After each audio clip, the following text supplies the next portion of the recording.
ہم یزید کے مخالف ہیں لیکن ہماری دلیل الگ ہے. امام حسین یزید کے مخالف ہیں، امام حسین کی دلیل الگ ہے. ہماری یہ دلیل ہے کہ اس نے امام حسین کو شہید کیا، ظلم کیا، ستم کیا. یہ واحد دلیل ہے آج مسلمانوں کے پاس اور شیعوں کے پاس. اگر وہ یہ کام نہ کرتا، کوئی مسلمان نہ شیعہ نہ سنی یزید کا مخالف نہ ہوتا، جیسا کہ اس زمانے میں نہیں تھے لوگ. ابھی تو اس نے امام حسین کو قتل نہیں کیا جب امام حسین نے اس کی مخالفت شروع کی. پھر امام حسین کیوں مخالف ہیں اس کے؟ وہ دلیل شیعہ نہیں اپنا سکا، وہ دلیل شیعہ کو نہیں بتائی گئی. انہوں نے اپنی دلیل سے یزید کی مخالفت شروع کی ہے، اور ان کی دلیل کیا ہے؟ کہ قاتل امام حسین ہے. لیکن اگر یزید کی مخالفت کی دلیل تمہاری وہ ہو جو امام حسین کی تھی، امام حسین کی دلیل قتل حسین نہیں تھا. امام حسین کی دلیل یہ تھی کہ یہ فاسد ہے، یہ شارب الخمر ہے، یہ حدود خدا پائمال کرنے والا ہے، یہ اطاعت شیطان کرنے والا ہے، اطاعت رحمان ترک کرنے والا ہے.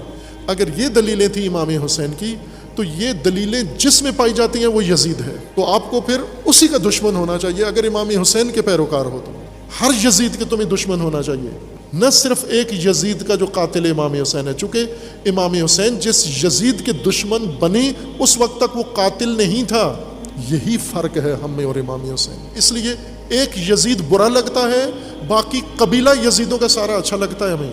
باقی یزیدوں کے اتحادی بن جاتے ہو، باقی یزیدوں کے ساتھ معاہدہ کر لیتے ہو، باقی یزیدوں کے لیڈر بنا لیتے ہو اپنا.